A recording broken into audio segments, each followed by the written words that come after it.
नमस्कार। आप सभी का स्टडी हिंदी 786 यूट्यूब चैनल पर स्वागत है। आज हम राष्ट्रभाषा और राजभाषा में अंतर को समझेंगे।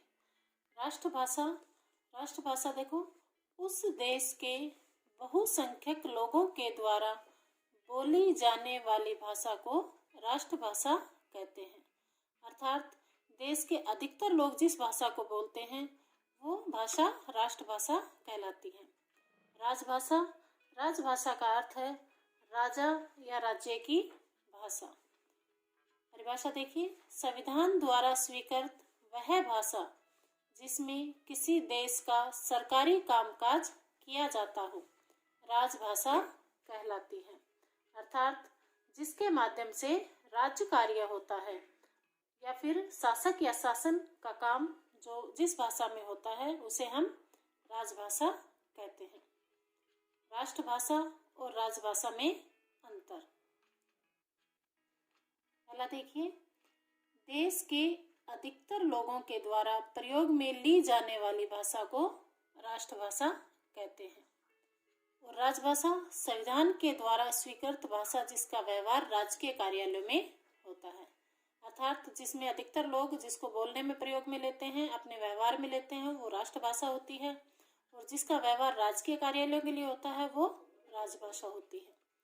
दूसरा, राष्ट्रभाषा का क्षेत्र विस्तृत होता है जबकि राजभाषा का जो क्षेत्र होता है वो सीमित होता है। जैसे कुछ प्रादेशिक सरकारों हरियाणा, उत्तर प्रदेश, मध्य प्रदेश, बिहार, राजस्थान, दिल्ली, हिमाचल प्रदेश में राजकाज हिंदी में होता है, जबकि तमिलनाडु, बंगाल, महाराष्ट्र, आंध्र प्रदेश की सरकारें अपनी अपनी भाषा में कार्य करती हैं, हिंदी में नहीं। तो इसका क्षेत्र जो होता है वो सीमित होता है।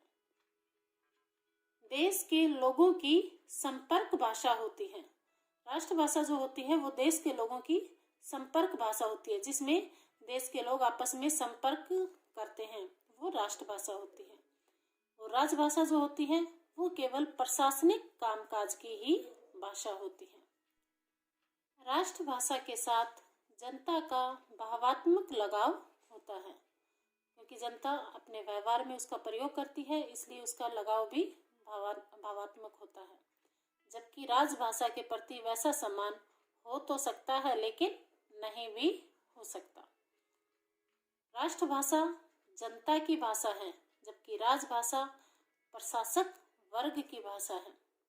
राष्ट्रभाषा का प्रयोग उन्मुक्त होता है, अर्थात राष्ट्रभाषा का जो प्रयोग है वो लोग स्वतंत्र रूप से करते हैं, जबकि राजभाषा में निर्धारित मानक रूप का ही व्यवहार होता है।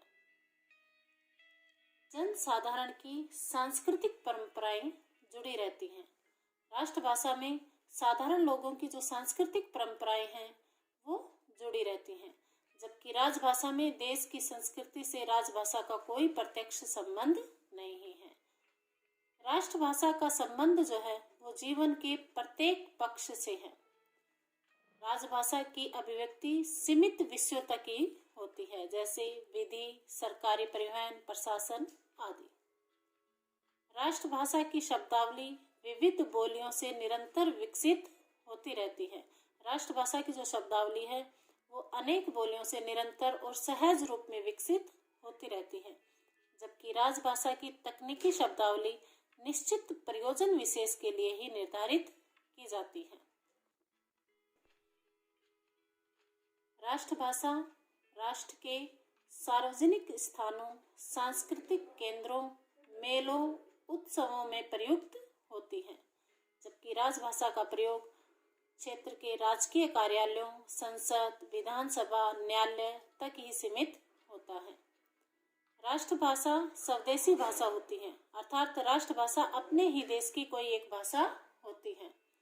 राजभाषा अन्य देश से आए शासक की भी हो सकती है, अर्थात गैर देश से आए शासक की भी राजभाषा हो सकती है। अकबर के समय से लेकर मैकाले के काल तक फारसी राजभाषा रही और स्वतंत्रता प्राप्ति से पहले तक यहाँ अंग्रेजी भी राजभाषा रही है। इसलिए राजभाषा जो है वो अपने देश की भी हो सकती है और अन्य देश के शासक की भी हो सकती है। धन्यवाद।